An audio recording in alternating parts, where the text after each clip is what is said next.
Hey guys, we're here at Mullumbimby Markets. I've run into James Aspey. He's like this vegan activist, just a normal guy that's become a vegan and stands up for, you know, for the animals because they need a voice. And he just, he'll tell his story. So man, tell us how you became this vegan activist.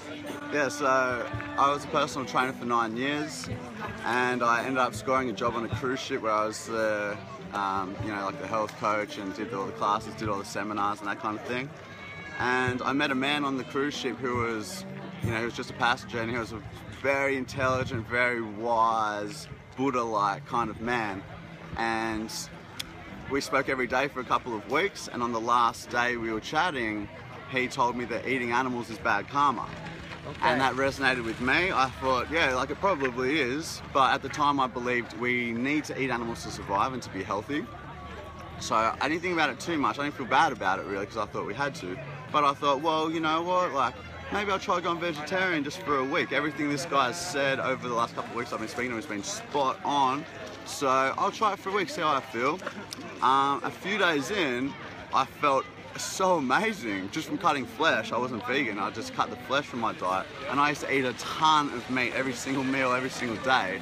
So it wasn't surprising that I felt so much better so quickly, but it was surprising to me at the time because I didn't understand. I thought I'd feel weak and tired and, you know, all that. I thought I would have deflated all my muscles and that in a few days, no protein. He's still pretty apparently. solid, he's still pretty solid, guys. And then so I thought, wow, I feel amazing. Like, what's this about?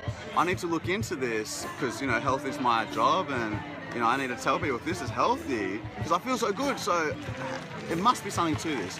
I looked into it, I started reading about it, and I was just blown. It blew my mind. I've never thought you could be a healthy vegetarian. In fact, I've always believed you cannot be a healthy vegetarian because someone who I respected in the health industry told me that one time, and I just believed it. Looking into it, I'm like, what is this? You can reduce your chance. You do reduce your chance of diabetes, heart disease, cancer, high blood pressure, like just such a long list, cancers. And I thought, oh my God, I've been telling people to eat all this animal flesh like for protein, and it's been doing them a bad service. Bad karma. Well, that as well. You know, you're putting something into your body that has been tortured and suffered and lived in fear and ended by being murdered. And you know, you put that kind of energy into your body, which creates what you're made of. Like, that affects us too. It's no wonder you look around and so many people are stressed and depressed and anxious and can't sleep and just feeling like something's wrong. Well, yeah, there's something is kind of wrong here. And so, not kind of, actually, something's very wrong here. And so during my research into the health benefits, I never would have stuck at it just for health. Like, yes, I cared about health, but, you know, not that much. So much so to just keep animal products off my plate and out of my life. But when I learned through the research, you know, I kept seeing things pop up about animal cruelty and about animal slaughter. And before that, I didn't care about animals at all. And when I started seeing this stuff, I think it was for two different reasons that I started to care. The first was that I, for the first time, had learned that you don't need to eat animal products to survive and to be healthy and to thrive. So I thought, well, if we are continuing to confine and mutilate and torture and murder animals, why are we doing this when there's no necessity? When we don't need to do this for our health, what is the reason we're doing this for? And I couldn't think of one. And then the second thing why I think I started to care more was that, you know, there's a quote by Buddha, or a Buddhist quote, I don't know if it's by him, that says, the eating of meat extinguishes the seed of great compassion. And I don't think I could feel for animals while I was eating them. I just think it's too much of a conflict happening inside of me. How can I really feel and have like care or empathy for what animals are going through that I'm paying people to do for me, you know? And so I couldn't feel, and once that was out of my system, I watched the cruelty again. Like, I'd seen slaughterhouse footage and things like that before in documentaries, and I didn't feel anything. And then once I... There's a car. So once I saw it again with fresh eyes and without those kind of, you know, that inside of me, or that conflict, I didn't have that conflict anymore, that's when I saw it and I went, oh, you know what? I try to be a peaceful, loving, good person. Like, my job is to help people feel better and be more healthy, and I love that. And I try to, help my friends. Like, I think most people, almost everyone, feels good when they help other people, and feels terrible if they hurt someone, even if it's by mistake or whatever. So I thought, this type of, paying people to do this to animals, for me, when there's no necessity, this is not in alignment with the person I've been striving to be, a good, person who cares about others. This is actually the complete opposite of that. And so I just thought, you know what, I have at first it was about health, and I just thought, wow, I just got a new reason to stay vegetarian that completely trumps health. Like, this isn't even about me anymore, this is about them. And at that time I did not understand about, the horrors in the egg and dairy industry, or what happens about leather, or just all the other ways we exploit animals unnecessarily. I didn't understand about any of them. Flesh made sense to me. Obviously, you cut a piece of the animal's body off them, so yeah, obviously they've suffered. But when it comes to milk, when it comes to dairy or eggs, it didn't seem like anyone was dying. The more research I did, the more I learned about, dairy, it's probably worse. There's probably more cruelty in a glass of milk than in a piece of steak. The babies are taken from first of all, the mother's impregnated.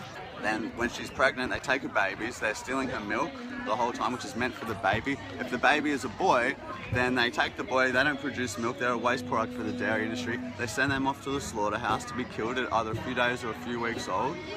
And if the girls are babies, they've got the same fate as their mother, impregnated, babies stolen from them, which is, they're stealing babies from their mother. Like, that's a horrific experience for these mothers, just as it would be for a human. They bellow and they cry for days and days and days sometimes. And they keep the mothers pregnant all year round. Yeah, constantly. And that's not natural. Oh, of course not. Yeah. And then once they're completely exhausted and they can't produce any more milk, like they're spent, they're sent to the same slaughterhouse as all the other animals, so they suffer intensely. And it's the same with the egg industry. The baby chicks, if they're males, they don't produce eggs, they're sent into a macerator, which is like a blender when they're fully conscious, blended up alive at a couple of days old. If they're girls, then they've got the same experience as their mum. They're turned into egg machines where they lay 1 egg a day, roughly, for every single day. In nature, they would lay about 20 eggs. And then they're killed at a couple of years old, which is a fraction of their lifespan as well. They're all murdered as well. All for products we do not need at all. We're actually better off without them. Our health is better off without them. The environment is far better off without them. And most obviously the animals are better off without them. So when I learned all that, I went, oh my God, I'm gonna have to go vegan, because going vegetarian is just not enough. In fact, what I'd done going vegetarian, I'd cut meat from my diet, and I'd replace that with extra eggs and extra dairy. So I was probably causing even more suffering than I was before, because I just replaced the suffering. I just transferred the suffering to different animals. And so I was causing perhaps as much, maybe more, maybe a little bit less, around the same amount of suffering, thinking I was doing a great thing going vegetarian. My heart was in the right place, I just didn't know all the facts yet. And I realized if I want to be consistent in my stance against animal cruelty, because I'm against animal cruelty to all animals, all the time, in all ways, not just, oh, don't worry about cats and dogs, they're cool, but you can mutilate those ones and kill those ones. I'm against it all. There's no difference, no significant difference between these animals, why we should care about some and not the others. So I thought I'm going to have to go vegan.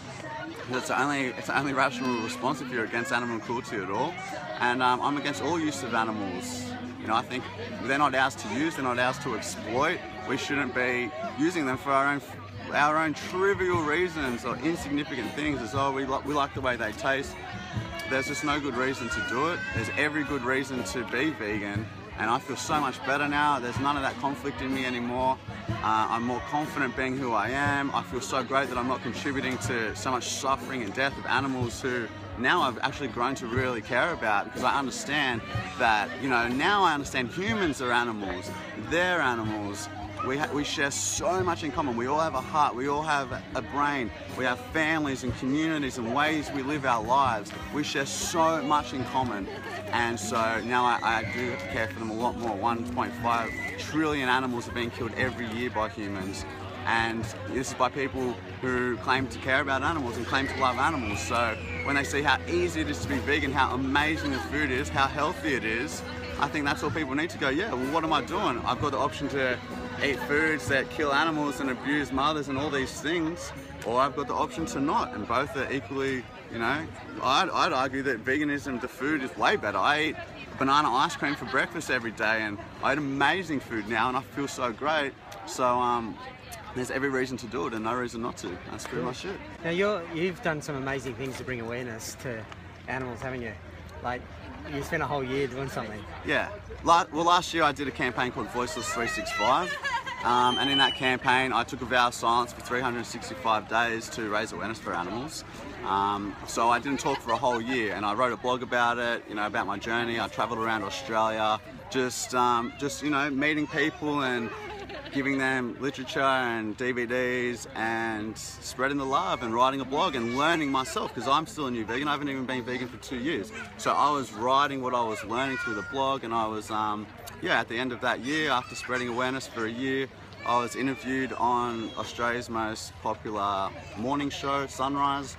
And since then, like, that interview, that went viral and that was seen by over 1 million people very quickly, and since then it's been like a lot of stuff's come my way, you know, doing talks in schools and talks at events and things like that, and just helping all the people who've got in contact with me who have questions about, you know, how to go vegan or how to be a better vegan activist and things like that. And so yeah, that's kind of, I'm just trying to spread the love now. Mate, he's doing some amazing work. I'm so glad I ran into him up here.